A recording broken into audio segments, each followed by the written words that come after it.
Tenemos un gobierno con profundas y múltiples tendencias autoritarias. De hecho, es uno de los que más vocación de concentración del poder y descalificación de quienes no se plegan sumisamente a sus dictados hayamos tenido en las décadas recientes. Están sometiendo a la oposición, están atacando a adversarios, están atacando a comunicadores. Quien está ahorita en Palacio Nacional, por supuesto que quiere instalar una dictadura. Hoy, aquí, hay la reinstauración de un totalitarismo contra el que luchamos. Con métodos democráticos se está erosionando la democracia. El presidente López Obrador es el principal violador serial de la Constitución Política de los Estados Unidos mexicanos. En primer lugar, no respetando a los poderes pares. Desde Palacio Nacional ya se dieron instrucciones. Todo el gobierno contra la Suprema Corte de Justicia. Todo el aparato del Poder Ejecutivo contra el Poder Judicial.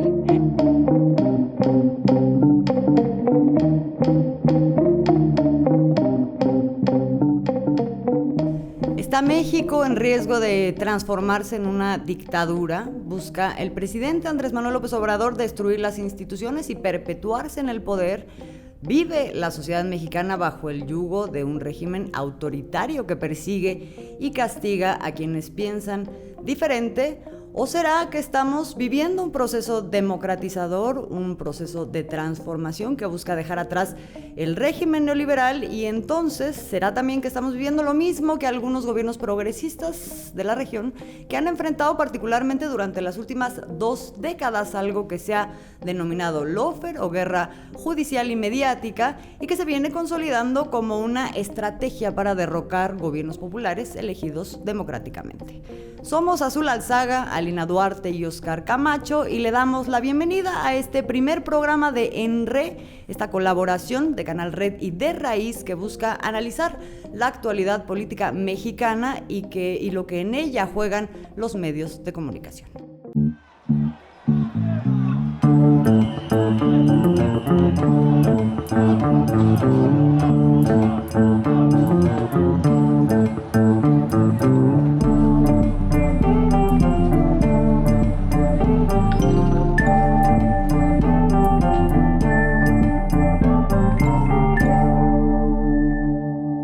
Así que empecemos con el análisis del lawfare o la guerra judicial y mediática. ¿Qué es? ¿Cómo se come? ¿Qué papel juegan los medios de comunicación en esta estrategia de desestabilización?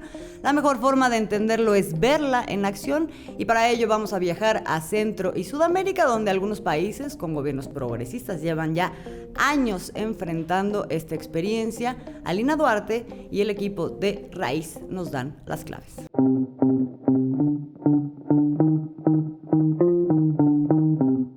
Las estrategias de desestabilización y derrocamiento de gobiernos en América Latina y el Caribe se encuentran en constante perfeccionamiento. De recurrir principalmente al ejército en las décadas de los 60 y 70, actualmente los sectores oligárquicos y grandes capitales hacen uso efectivo de medios de comunicación y aparatos judiciales para lograr sus objetivos. Compuesto por las palabras law y warfare, que significan ley y guerra respectivamente, el lawfare ha sido traducido al castellano como guerra jurídica o judicialización de la política. De acuerdo con el Observatorio de Lawfare del Centro Estratégico Latinoamericano, CELAC, el lawfare es una guerra política por la vía judicial mediática con intereses económicos, políticos y geopolíticos ocultos a la opinión pública. Estrategia que durante las últimas 2 décadas en América Latina se ha aplicado en diferentes latitudes de la región y con el objetivo de deslegitimar, perseguir, criminalizar liderazgos y o desestabilizar gobiernos para que pierdan apoyo popular y estos tengan incapacidad de reacción ante el golpismo. A esta fórmula sumémosle el intervencionismo de la Casa Blanca y de organismos como la Organización de Estados Americanos, la USAID, la Net Foundation, entre varios otros que tendremos que desglosar en otra ocasión. Y aunque esta lista es larga, enunciamos algunos casos simbólicos de esta estrategia del siglo XXI. Ecuador, 2017. Lenín Moreno, sucesor de Rafael Correa, arremete contra el movimiento y el partido que le llevó a la presidencia. A tan solo días de tomar posesión, se reúne con la oposición banquera, mediática, despide a las cabezas de los medios públicos, deja sin funciones a su vicepresidente Jorge Glass, a quien más tarde el Poder Judicial resuelve encarcelar. A la par, comienza una persecución de liderazgos claves del correísmo, como el ex canciller canciller Ricardo Patiño y la expresidenta de la Asamblea, Gabriela Rivadeneira, ambos hoy exiliados en México. Tras la traición de Lenín Moreno y la consecuente profundización de medidas neoliberales, el alzamiento popular no se hizo esperar. En octubre del 2019, las protestas llenan las calles de Quito. Sin embargo, el gobierno de Lenín Moreno no solo decide responder con represión, sino con el uso faccioso de la ley, acusando a Rafael Correa, entre otras decenas de cargos, de influenciar psíquicamente a la población, cargo entre muchos otros que actualmente se mantienen en su contra. Mi sentencia fue influencia psíquica. ¿No lo cree? Revise. Influencia psíquica, porque no había pruebas en mi contra. Paraguay 2014. Sin pruebas, destituyen al presidente Fernando Lugo por responsabilidad política en un conflicto entre campesinos y terratenientes. El enfrentamiento dejó un saldo de 17 personas muertas. El Congreso decidió destituir a Lugo luego de que la Suprema Corte decidiera no aplazar el juicio, que no duró más de 48 horas. Hoy no es Fernando Lugo el que recibe un golpe.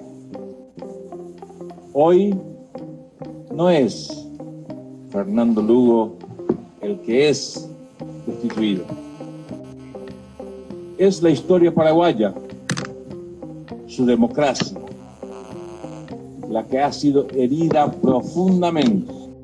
Brasil 2016. Dilma Rousseff es destituida como presidenta de Brasil luego de ser acusada por una supuesta irregularidad administrativa y de maquillar el déficit presupuestal, a la par que los medios posicionaban narrativas de sobornos y corrupción inexistentes. Aun cuando la Fiscalía determinó que no existía delito y ordenó archivar la investigación, el Congreso de Brasil ya había votado su destitución. Os senadores que votaram pelo impeachment escolheram rasgar a Constituição Federal.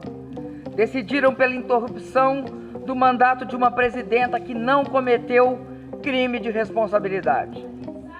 Condenaram uma inocente e consumaram um golpe parlamentar. Pero la persecución contra el Partido de los Trabajadores no terminó con Dilma. 2 años después del golpe, el expresidente Lula da Silva fue acusado y condenado a 12 años de prisión por presunta corrupción en el caso conocido como Lava Jato. Lula fue encarcelado por 580 días. Sin embargo, fue puesto en libertad porque el Supremo Tribunal Federal de Brasil anuló los cargos por inexistencia de pruebas. Bolivia 2019. Mientras se realizaba un golpe de Estado, medios de comunicación y organismos internacionales como la Organización de Estados Americanos, la OEA, ponían en tela de juicio la legalidad de los comicios realizados en octubre de ese año, alegando fraude, y seguido de protestas orquestadas por la oposición y un alzamiento del ejército y la policía que exigieron su renuncia. Los medios de comunicación afirmaron a mitad del golpe que efectivamente se trataba de una renuncia, mientras el presidente Evo Morales salía exiliado rumbo a México. Perú 2021.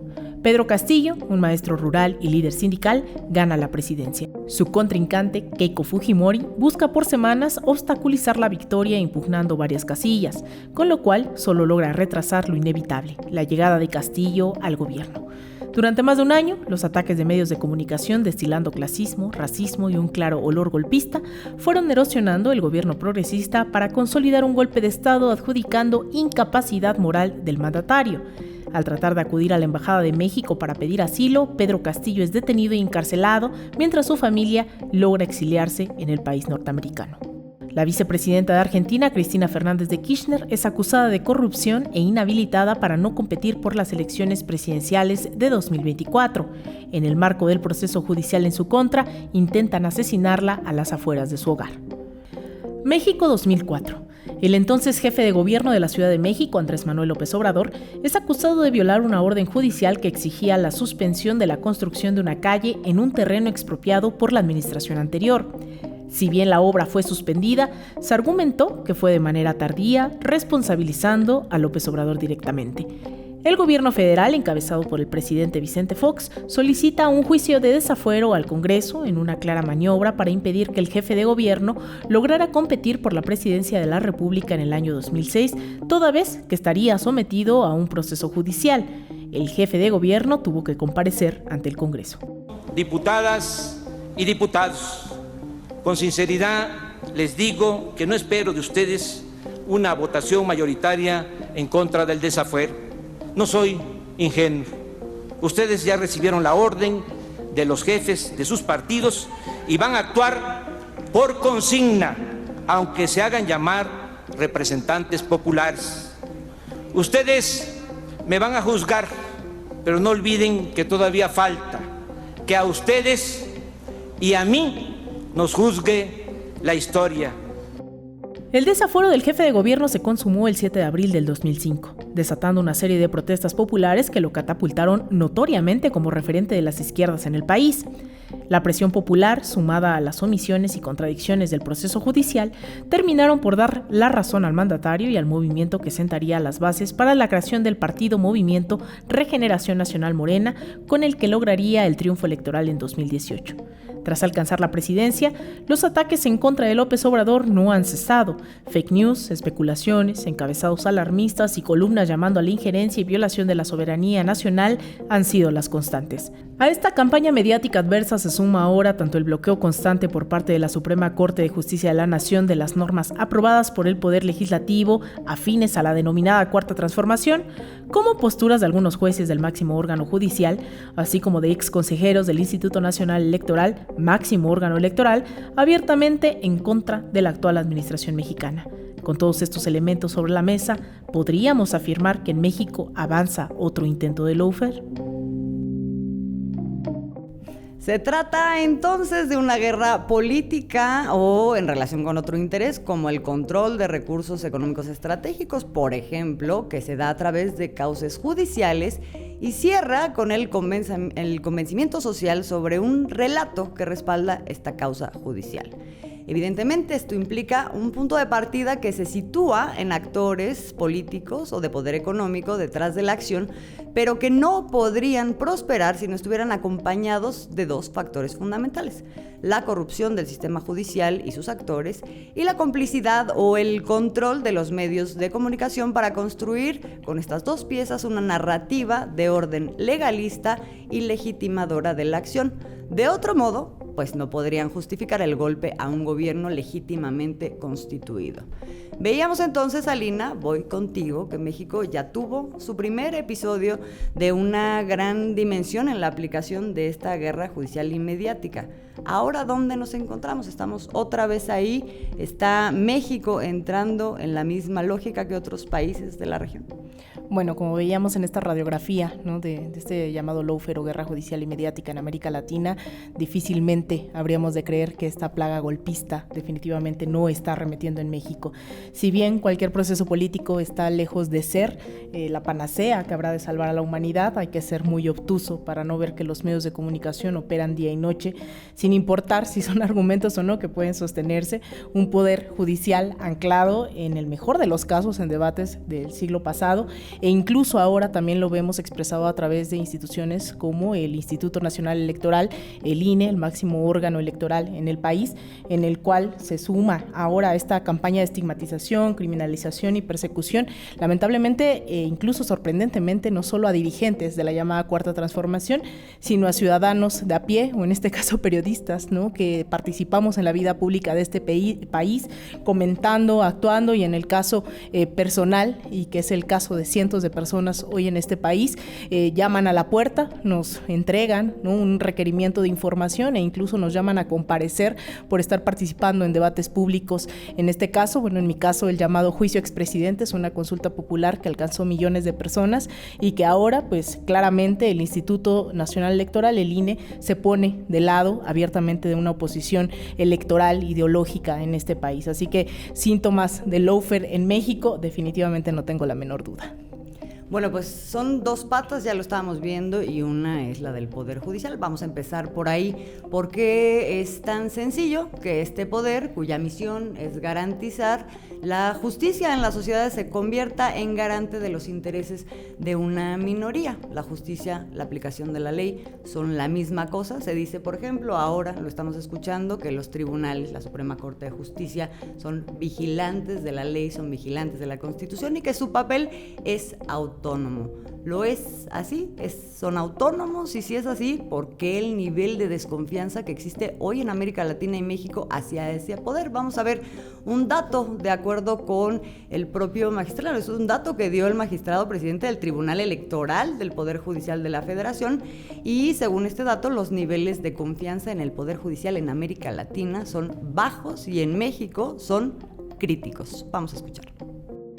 En los últimos 26 años, la confianza en el Poder Judicial no ha superado el 40%. En el caso de México, solo 2 de cada 10 personas confían en este poder, es decir, el 24%. Ya lo estábamos escuchando. Es tremendo este dato. ¿Qué dices a todo esto, Óscar? ¿Qué reflexión te viene y cómo podemos entender justamente este fenómeno de qué constituye el Poder Judicial, la Suprema Corte de Justicia, en la garantía de ciertos intereses, los intereses de las minorías? Sí, analizar lo que es el Poder Judicial en nuestro país creo que tiene que ver mucho también con lo que se vive en otros países. No somos como una isla, no somos una parte aislada. El Poder Judicial tradicionalmente, y lo hemos visto en muchísimas decisiones históricas, ha estado fundamentalmente al servicio de los grupos y las clases dominantes. ¿Para qué? Para legalizar, para buscar darle cierta legitimidad por la vía de las leyes a proyectos que evidentemente pues no representan los intereses de las mayorías. La disputa por la nación, la disputa por una justa distribución de la riqueza está totalmente atravesada precisamente por estas leyes que se hacen para proteger a las clases dominantes. Y en este sentido, las cortes, el Poder Judicial, los ministros han tejido una forma de constituirse que no tiene ningún contacto con la gente. Hay ejemplos muy claros en nuestro país, por ejemplo, no es de ahora que se colocan del lado de los grupos dominantes, ha sido históricamente así. En nuestro país tenemos, por ejemplo, la actuación de los jueces, por ejemplo, quiero citar el caso de 1968, cuando se pusieron a dictar a diestra y siniestra órdenes de aprehensión en contra de los jóvenes y de los luchadores sociales. El movimiento de los ferrocarrileros, donde metieron a la cárcel a Vallejo, el movimiento de los maestros, el movimiento de los médicos. Hay toda una serie de movimientos sociales que en cada ocasión que empieza a tomar fuerza la sociedad para demandar distintas demandas de justicia, lo que se llama la Suprema Corte de Justicia de la Nación en nuestro país se reduce básicamente a ser una Suprema Corte de ley, ¿no? Entonces creo que la propuesta que ahora se ha venido haciendo para elegir a los jueces, pues viene a romper evidentemente pues todo ese entramado, esa caparazón con la que se han protegido las clases dominantes desde la Suprema Corte. Este fenómeno viene acompañado, como muy bien decían, con el respaldo de los medios de comunicación. Creo que está muy claro que a través de un discurso que se refleja en los medios, la Suprema Corte, los magistrados que han venido trabajando por las clases dominantes, pues buscan justificar precisamente y se suman a esta embestida contra los gobiernos populares, como el que hemos estado viendo, ¿no? Ahorita vamos a eso, que es muy importante, esta otra pata que tiene que ver con los medios de comunicación, pero regresémonos un tantito en esta historia que planteas, Óscar, en donde queda la pregunta en el aire de por qué, a pesar de que ha habido procesos de revolucionarios en donde hay la inclusión por consecuencia de esos procesos de una serie de demandas sociales que se reflejan incluso en las leyes, en el cuerpo constitucional, esto no ha podido materializarse, no se ha reflejado en la reestructuración institucional que permita, ¿no? Y también política, que permita que se aterricen esos derechos que ya son reconocidos. Aquí creo que vale la pena muchísimo, Alina Azul, señalar que México tuvo en un momento determinado en nuestra historia y fue hecho un documento, un cuerpo de leyes, que es nuestra Constitución de 1917, en donde quedan plasmados los derechos laborales, sociales del pueblo de México. Pero hay que decir muy claro, a partir del gobierno de Carlos Salinas de Gortari, que fue presidente de este país a partir de 1988, producto de un fraude, necesitaba toda una serie de leyes para desmontar y para poder garantizar la embestida del neoliberalismo que empezó a ver la necesidad de cómo justificar poder hacerse de los bienes de este país. Vino entonces toda una serie de reformas neoliberales donde cancelaron el ejido con las reformas al artículo 27, donde modificaron el artículo 123 constitucional que tiene que ver con los derechos de los trabajadores, donde modificaron distintas leyes que estaban plasmadas precisamente como una manera de garantizar los derechos sociales de la mayoría de la gente. La embestida neoliberal vino a cambiar las leyes, y para cambiar las leyes pues necesitaban justamente una Suprema Corte, una serie de ministros que justificara, que avalara y que aplicara ese tipo de nuevas leyes que vinieron a arrebatarle muchos de los derechos que existían y que estaban plasmados en la Constitución de 1917, que fue producto de una revolución precisamente. Entonces creo que esa parte nos puede explicar muy bien por qué muchas de estas cosas que tú señalabas, que eran derechos de la sociedad, ¿dónde quedaron? Pues quedaron en el bote de la basura. El neoliberalismo los tiró al bote de la basura. Necesitaba darle garantías al capital, al voraz capital que a partir de ese momento empezó a surgir. Se empezaron a privatizar bancos, se empezaron a privatizar todos los bienes de la nación, pero no para beneficio de la gente, sino para beneficio de una pequeña clase social, ¿no? Y entonces ahora lo que tenemos es una especie de Frankenstein, ¿no? O sea, porque todavía hay cosas que son reconocidas que entran en contradicción de pronto en la interpretación. Lo vemos en las discusiones de los ministros de la Suprema Corte, que unos apelan a una parte de la Constitución, otros a otra, que es absolutamente contradictoria. Ese es el Frankenstein que nos dejaron.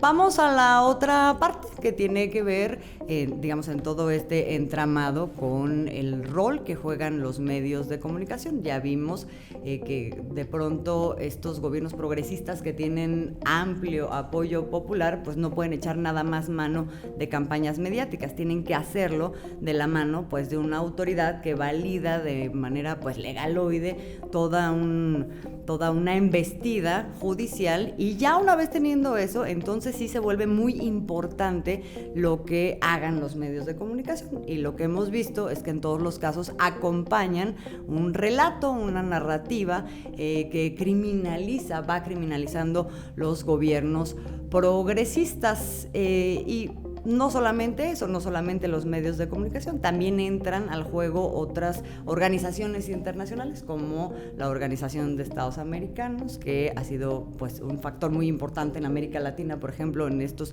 procesos de judicialización y de derrocamiento de gobiernos progresistas. La ONU también, otros organismos internacionales, entran en sintonía con golpes mediáticos, judiciales, y también en correspondencia con actores de poder extranjero. Y creo que es pertinente ver un ejemplo de cómo estos diferentes actores se alinean en este relato. Vamos a escuchar.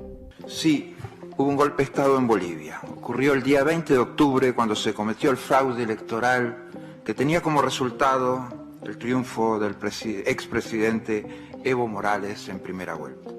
Luego de analizar la situación conflictiva interna, sugerimos al presidente del Estado que renuncie a su mandato presidencial, permitiendo la pacificación y el mantenimiento de la estabilidad por el bien de nuestra Bolivia.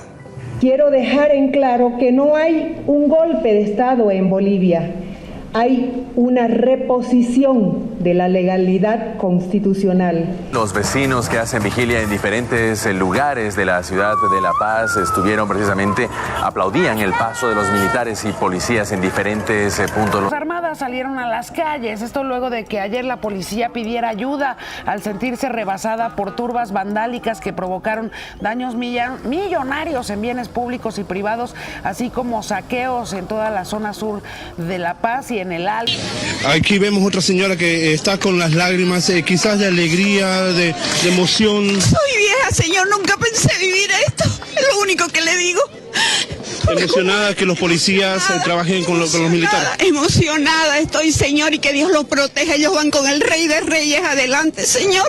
Bueno, escuchábamos este ejemplo de cómo aterriza el modelo en Bolivia, pero Alina esto no ha sido exclusivo de Bolivia, ha pasado en ya muchos países en América Latina con una efectividad brutal.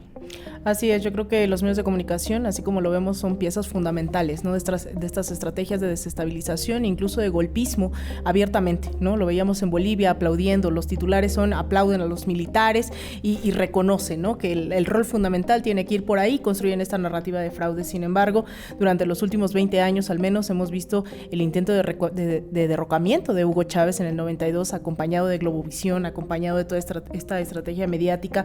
Hemos visto en Argentina la campaña brutal, que este intento de inhabilitar permanentemente a Cristina Fernández de Kirchner no se explicaría sin el diario El Clarín, o en el caso también Venezuela, en el caso de Brasil, más bien también el tema de Globovisión, cómo influyó directamente en la narrativa de creer que tanto Dilma como Lula da Silva habían incurrido en corrupción, en actos pues abiertamente de delincuentes, ¿no? Entonces esas narrativas se han buscado implementar, muchas de ellas han sido exitosas, otras en cierta medida se crean estos personajes, ¿no? Dictatoriales dentro de la región, que no vamos lejos en México, y justamente aquí lo que estamos viendo es ese punto de tensión, en donde estos ejemplos de medios independientes, canales de YouTube, redes sociales, para unos benditas, para otros no tanto, justamente crea, ¿no? Este espacio de tensión en donde se está disputando todas las mañanas, en tiempo real, estas narrativas. Ahí es en donde México, sin duda, hay un sector económico, porque hay que tener claro que estos medios de comunicación no se dedican solo a los medios de comunicación,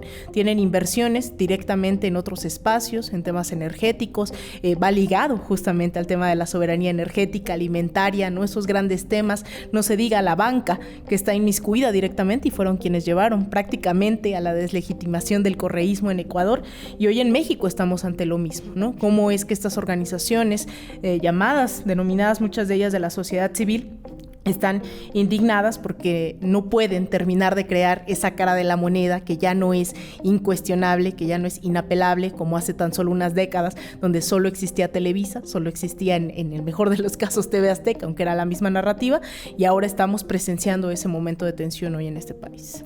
Y vaya que lo intentan permanentemente. Y en México se alinea, digamos, también todo este modelo en donde participan medios de comunicación corporativos con ciertas autoridades, ciertos actores políticos y económicos, y los propios intereses de los medios de comunicación que están ligados a todo esto. No les ha funcionado. También hay una situación, ya lo estaba mencionando, adelantando Alina, particular en México, Oscar.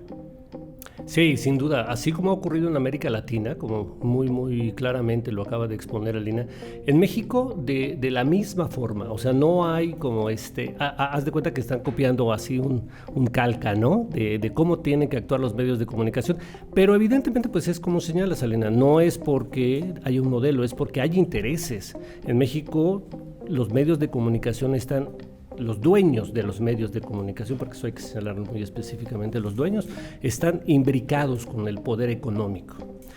Esto había venido pasando desde los gobiernos de Salinas, Miguel de la Madrid, todos los expresidentes del país. Se agudiza todavía más la relación de negocios con medios de comunicación y con intereses a raíz de Fox, del presidente Vicente Fox, del expresidente Felipe Calderón, y toma un auge con el expresidente Enrique Peña Nieto.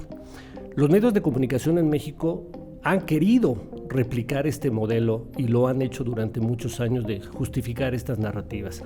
Pero en este sexenio creo que de pronto se encontraron como con un escudo que no han podido penetrar. Me refiero a la mañanera del presidente López Obrador, ¿no? Antes de que vayamos a la mañanera del presidente López Obrador, creo que valdría la pena, para quien nos escucha, entender un poco se habla de intereses que son defendidos y a través de la generación de ciertas narrativas. ¿Qué pasó con la llegada del presidente Andrés Manuel López Obrador con esos intereses? Pues los vino a confrontar. ¿Por qué? Los vino a confrontar de una manera directa porque hay un proyecto de nación diferente.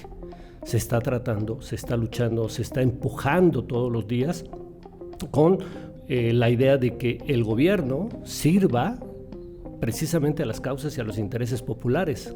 Estamos hoy teniendo en México un gobierno popular que está siendo combatido desde los medios con todos los recursos y todo el apoyo de los grandes empresarios de este país. Es ahí donde se imbrica y luego tratando de justificarlo con la Suprema Corte de Justicia de la Nación. Ahí es donde se dan esta guerra, ¿no? que le han llamado ahora en estos últimos años el lawfare, ¿no?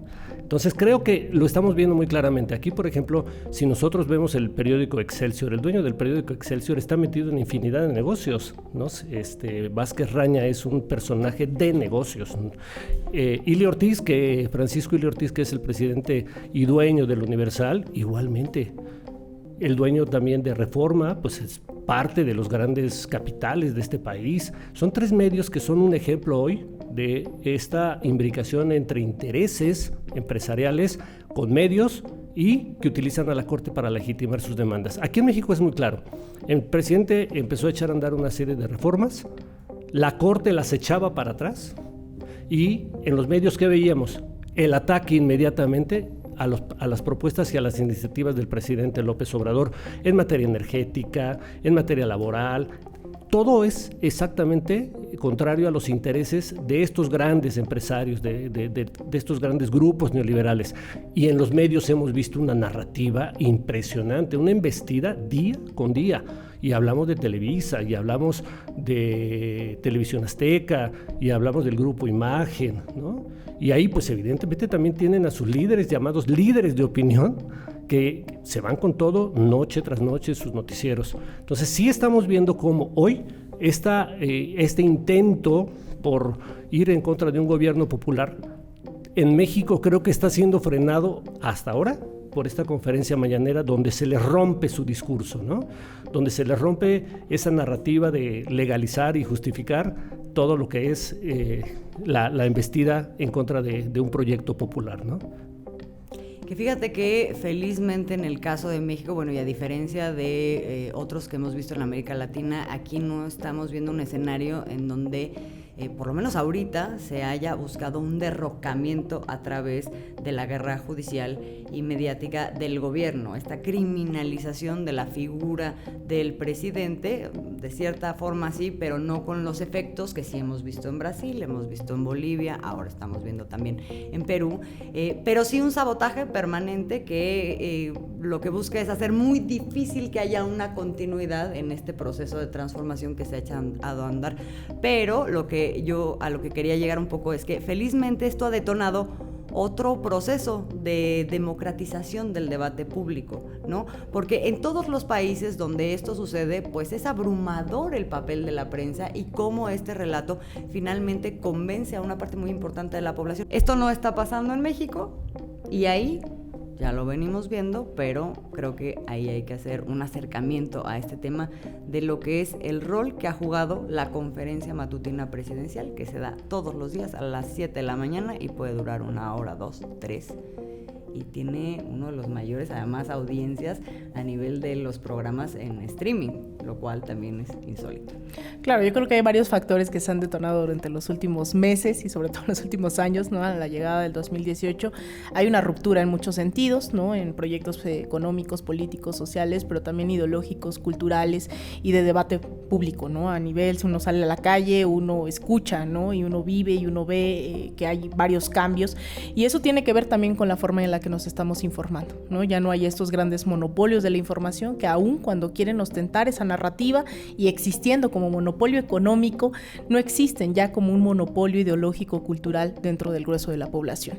Hoy estamos atentos a algo que el mismo Pablo Iglesias, ¿no? Se sorprende desde el otro lado del continente, varias personas de la vida pública en todo el continente y en general en el mundo están viendo esta conferencia matutina con qué está pasando, ¿no? Algunos medios en Estados Unidos lo describen como algo autoritario. Cuando hubo esta reunión, esta cumbre trilateral, el gran titular era respuestas de 27 minutos cronometradas, pero lo cierto es que algo está pasando, ¿no? Algo está ocurriendo con esto que tú lo decías bien, tiene una de las mayores transmisiones dentro del mundo de habla hispana. Había videos de cómo es que la gente que se dedica a videojuegos dice quién es esta persona, ¿no? Y es un presidente de un país siendo consultado por millones de mexicanos y mexicanas, pero también en todo el continente. Y este proceso que da una batalla comunicacional en este país, mejor conocido como la mañanera, pues algo está rompiendo ahí, ¿no? Así que pues vamos a escuchar justamente al vocero de la República, Jesús Ramírez, cómo describe, qué implica esta conferencia mañanera. Las mañanas han tenido un resultado importante, creo que para este gobierno, pero también para el proyecto de cambio, porque han permitido, por un lado, colocar la agenda, establecer los términos del debate y poder responder a los ataques. Y en este debate, que es muy central para la vida política de un país, donde se educa a la gente, donde se establecen los conceptos y se analizan por qué se toman ciertas decisiones, pues van construyendo ciudadanía, van construyendo una cultura democrática y además le permiten a los ciudadanos tener muchos más elementos para opinar. Por lo tanto, también el poder de los medios que concentraban toda esa información ha ido disminuyendo. Bueno, sin duda, este ejercicio de la conferencia matutina no tiene un paralelo dentro de la televisión nacional, no tiene un paralelo dentro de las radios, de los medios públicos. Este ejercicio, sin duda, ¿no?, al colocarse como uno de los primeros números de transmisiones, millones de personas, insisto, no solo de México, sino del mundo, consultan diariamente esta conferencia como fuente de información, pues tiene enojado seguramente a más de uno, a más de una en este momento, ¿no? Y esto coincide definitivamente con el 60% de aprobación que dan varias encuestas, más allá de qué encuesta estemos hablando. Sin duda hay una aprobación dentro de varios sectores, ¿no?, populares, de diferentes clases, clase media, que coincide con que se informen a través de estos espacios y que aprueban esta administración. Y no lo digo yo, lo dice la gente que esperamos sea nuestra audiencia a través de redes sociales. Les pedimos su opinión. Si creen que los medios que hegemónicamente habían dominado el debate en este país están transmitiendo realmente lo que ocurre en este proceso denominado la Cuarta Transformación. Así que bueno, les invito a que escuchemos qué nos están diciendo. La mayoría de los periodistas, de los reporteros, de los presentadores de noticias en los principales medios de información hegemónicos pertenecen a una élite económica o se identifican con una élite económica a la cual defienden. Desde ahí es que analizan el gobierno de la Cuarta Transformación de López Obrador. Por supuesto, desde esta perspectiva, lo que hace este gobierno en pro de otras clases sociales simplemente les pasa desapercibido o lo desprecian. Rogelio Ruiz, de Tijuana, Baja California. Considero que los medios de comunicación tradicionales, convencionales, hegemónicos, por lo general falsean, desorientan, desinforman, son parciales y adversos al gobierno de López Obrador. Hola, mi nombre es María Fernanda Azul Zúñiga, de Canacín, Yucatán. Yo no confío en los medios de comunicación de México cuando retratan las gestiones que hace nuestro presidente Andrés Manuel López Obrador, ya que la mayoría son grandes corporativos millonarios que manejan la información a su conveniencia y nunca nos dan la real. Bueno, sin duda un gran reto, ¿no?, para nosotros y nosotras también como periodistas, el decir claro que no está a la altura, pero tenemos que estar a la altura, ¿no? Y llega este momento, inevitablemente estamos llegando también a la recta final, no solo del programa, sino de este sexenio. La batalla comunicacional se mira bastante contundente para muchos y muchas que reivindicamos ese otro mundo posible. Tenemos grandes retos por delante, una necesidad de hacer un balance crítico, autocrítico, no solo del momento que estamos viviendo, sino justamente del estado de los medios en este país que nos heredaron y que definitivamente habremos de desmantelar. Es uno de los grandes propósitos de este y otros espacios que vamos a conformar junto con Canal Red y de Raíz. Así que bueno, yo por cuestión de tiempo, tanto en este programa, dejaremos, o yo al menos querré dejar el tema del factor de la injerencia de Estados Unidos y de otros organismos, ¿no?, de la Casa Blanca y sus halcones. Tendrán que ser motivo de otro episodio en Red. Tendrán que ser motivo de varios episodios, me parece a mí, y creo que planteas algo muy importante, Alina, que es el tema de el reto comunicacional, que implica una gran responsabilidad desde el punto de vista de la trinchera periodística, pero también una gran responsabilidad por parte de una población que ha mostrado una voluntad absoluta de compenetrarse, de involucrarse en todo lo que es este proceso político, y que también es un reflejo de un presidente que le ha apostado a esto, y le ha apostado a esto tanto en esa arena comunicacional como en esta alfabetización política que se expresa en otras arenas. Y ahora pues vamos a hablar también en siguientes episodios, Oscar, de lo que viene, lo que ya está trazado como una propuesta, justamente hablando del involucramiento de la gente siempre en los procesos, qué viene para el 2024. Ya está planteada ahí una ruta. Sí, es una guerra, sin duda es una guerra, porque no podemos dejar de lado que la disputa por la nación, la disputa por la riqueza, para que haya una distribución más justa, o sea, no es un hecho que venga de ahorita, es un hecho que viene de lejos, o sea, la gente está empujando cada vez más para que haya una más justa distribución de la riqueza, para que los derechos sociales se garanticen, para que haya recursos que vayan a la gente y no que vayan a los pequeños grupos que tradicionalmente han recibido, saqueado y robado los recursos de nuestra nación y de las naciones latinoamericanas y de otras partes del mundo. Entonces creo que esto no va a parar. Y lo que vamos a ver específicamente en el caso de México es algo que hemos venido viendo en los últimos 4 años, pero multiplicado al 100%. La guerra mediática, respaldada por los grandes empresarios y respaldada por las decisiones que eventualmente la Corte llegue a tomar en contra de los proyectos populares, lo vamos a ver de una manera aguda, fuerte, tensa, de una manera más grosera incluso de lo que hemos venido hoy viendo en los medios de comunicación. La apuesta de los sectores neoliberales en este país es que regresemos a ese pasado inmediato neoliberal. A eso le están apostando, a que regresemos a esa parte. Y creo que va a ser muy difícil si se logra consolidar este proyecto de transformación del país, sobre todo a partir de la participación de la gente, que es donde yo siento que es el punto donde el presidente López Obrador rompe con lo que se ha dado en otros países. Apela a la gente. O sea, el presidente no apela a nadie más, no apela a los grupos políticos, no apela a nadie más que a la gente. Si esto se logra consolidar, tiene que ser por esa ruta. Y yo creo que hasta el momento hay muy buenas posibilidades de que siga este proyecto de transformación.